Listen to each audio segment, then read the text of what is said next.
আসসালামু আলাইকুম রহমতুল্লাহ। পথে প্রান্তরে গ্রামের ঐতিহ্য তুলে ধরা আমাদের কাজ। ইনশাল্লাহ ইসলামিক ভিডিওর পাশাপাশি আপনাদের প্রাকৃতিক ভিডিও দিতে ধারাবাহিকতায় আমাদের বাকিউল মা ডারার বাতা, যিনাকে দেখতে পাচ্ছেন খোদা বক্স, আমার খুব প্রিয় একজন বড় ভাই। তিনি ভেড়া পালন করেন। বর্ষাকাল তাদের জীবনটা যুদ্ধের ন্যায় কাটাতে হয়, তার কারণ রাস্তা থেকে তিনার বাসা পর্যন্ত বা এখানে যে 15 থেকে 20টা ঘর আছে তাদের অনেক কষ্ট। আমাদের বাকিউল মা বিলের পাশ দিয়ে যে ডালাটা গেছে তার অপোজিটে তাদের বাসা, বিলের ধারে। তাদের অনেক কষ্ট। এখানে দেখতে পাচ্ছেন ভাই সুন্দর সুন্দর ভেড়া পালন করেছেন।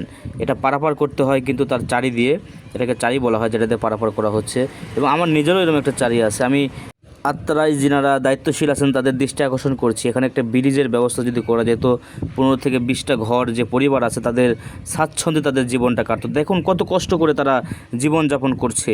তাদের গৃহপালিত পশু পারাপার করতে হচ্ছে আপনার চারিতে করে। এই কষ্টকে লাঘব করার জন্য আত্রায়ের কর্তৃপক্ষকে দৃষ্টি আকর্ষণ করছি। আপনাদের সামর্থ্য অনুযায়ী এখানে একটি ব্রিজ করে দেওয়ার আকুল আবেদন জানাচ্ছি, তাহলে 15 থেকে 20টা পরিবার এখানে স্বাচ্ছন্দ্যে দিন কাটাতে পারত।